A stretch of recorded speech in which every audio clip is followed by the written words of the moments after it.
14 after 8 exactly. This is News and Views right here on Salam Media. And I owe a huge apology to our first guest, and that's you, Shaheen Essop.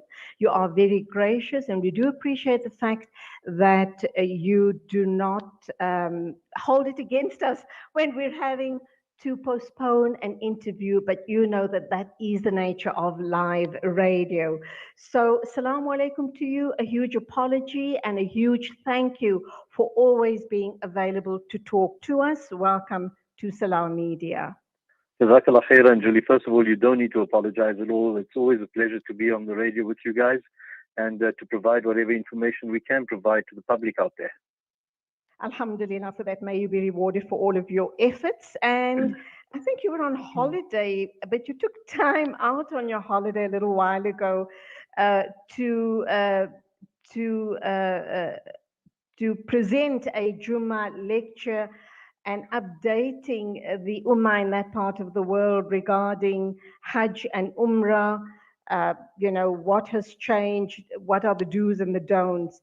So, from the last time that you and I spoke, have there been other significant changes as far as Hajj and Umrah is concerned?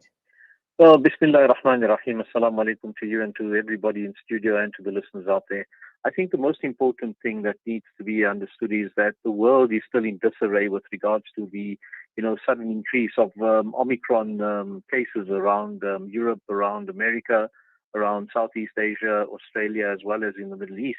We just look at cases that were, in play about a month and a bit ago from Saudi Arabia. We had between 12 and 15 cases per day. They've increased to over 3,000 cases per day. And that then, obviously has ripple effect across the whole spectrum. You'll note over the last few days, social distancing has been reintroduced in the Haramain. There's also mandatory wearing of masks in Saudi Arabia and significant penalties, for people not wearing those masks in the kingdom.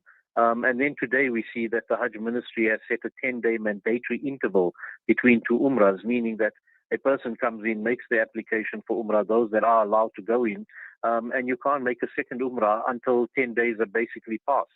So these are all factors that they're introducing to try and reduce, any spread of the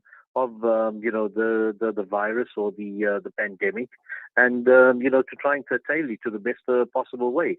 Malaysia has made an announcement a few days ago that they're stopping people from coming for Umrah.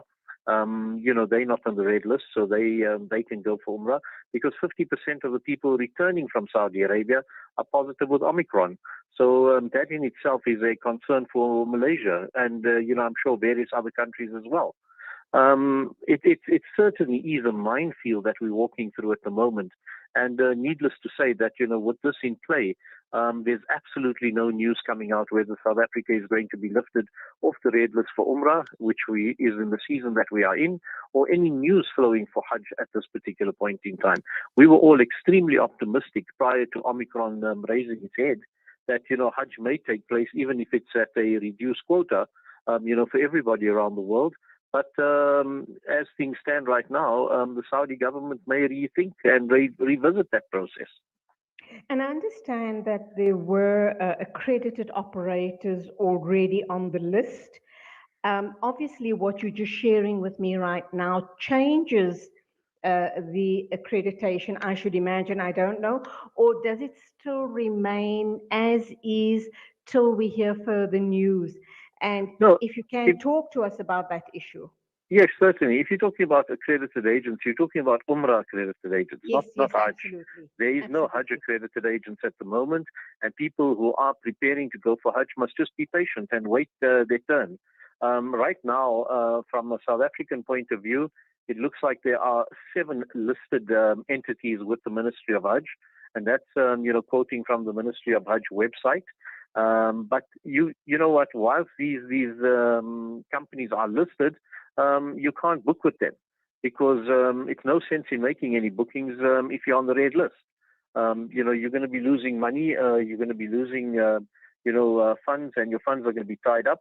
So anybody who is planning to go or has planned to go, just stay put and wait for information from the Kingdom of Saudi Arabia when they will release us from the red list if that is going to happen in the near future.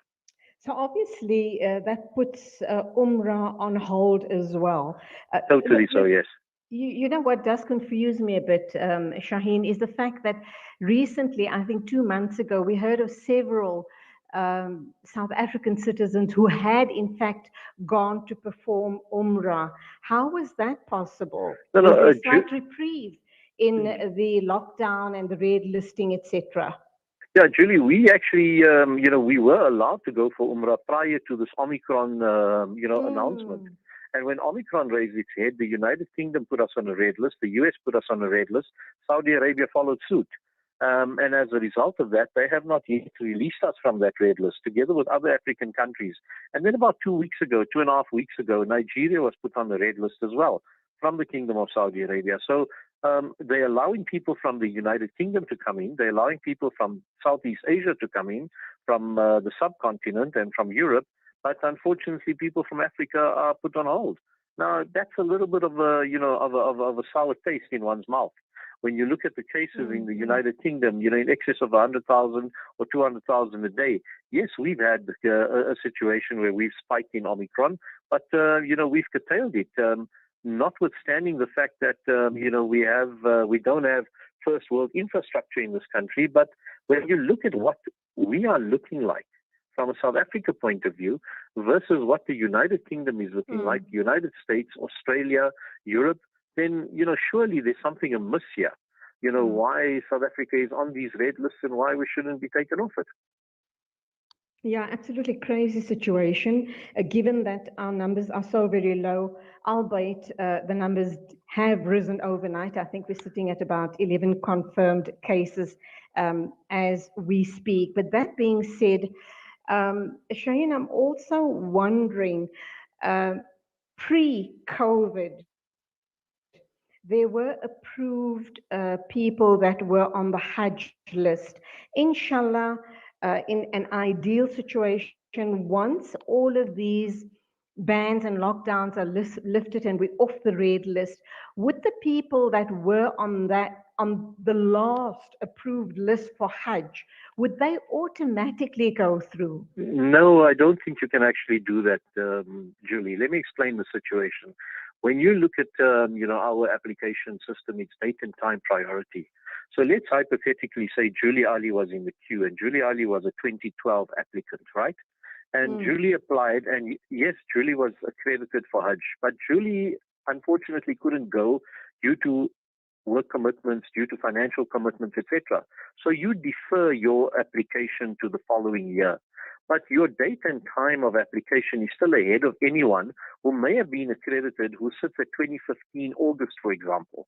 So the 2012 applicants must always have preference over a 2015 applicant because everybody has equal turn in the queue.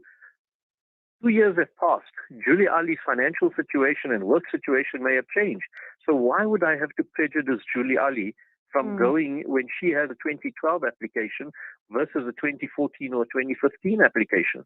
The application process, which is the fairest and most transparent and equitable, is driven by date and time priority for first-time applicants. And I think you can't get a fairer process than that. People, I do understand. I do understand the what's the word I'm looking for? Not objectivity, but the subjectivity of people's feelings and, the anxiousness for everybody wanting to go. But remember, South Africa is subjected to a quota, and we can only work within the numbers that are presented to us from that point of view. And therefore, date and time priority queue is the most equitable, transparent, and fair system that is going to be presented to anyone. If you look at Malaysia, they have exactly the same system. Their queue is about 75 years long versus our queue, which is about between 8 and 10 years long. So just to put things into perspective, we're not the only country in the world where that problem exists. And finally, Shaheen, age restrictions in terms of children and people over 60, does that still stand? Well, at this point in time, the government of the Kingdom of Saudi Arabia has indicated that children who are vaccinated under the age of 18 are permissible to make Umrah. Now, that obviously excludes those countries that are on the red list. And in our country, for example, most of our children under the age of 15, I don't think are vaccinated, or under the age of 12. So that makes it a little bit difficult in that regard. But they have removed for Umrah the top end. They basically made it open-ended. In the past, they had it at 60, but they've taken that restriction away. So if a person's 80 years old and they can go for Umrah and they're physically able and they've got all their vaccinations in place, then yes, they certainly can go once we're off the red list. But at this particular point in time for Hajj, we have not yet received any notification of what the new rules are going to be or what the requirements are going to be, given, the COVID pandemic and given what the government is going to be putting into place to ensure, reasonable social distancing, etc.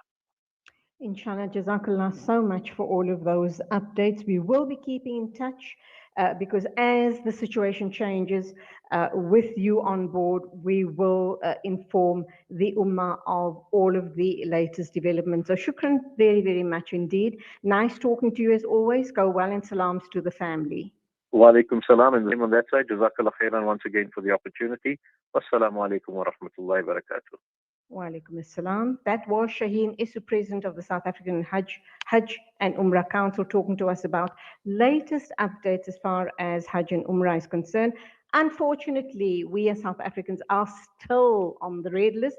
Until that restriction is not listed, nothing can be done regarding Hajj and Umrah 2022. Stand by, we're going for an ad break, and when we get back, Wayne Duvenage will be talking to us about the scrapping, hopefully the call to scrap the 5-year driving license saga. 8:26 exactly, this is News and Views. Freedom Stationery supply Marlin and Marlin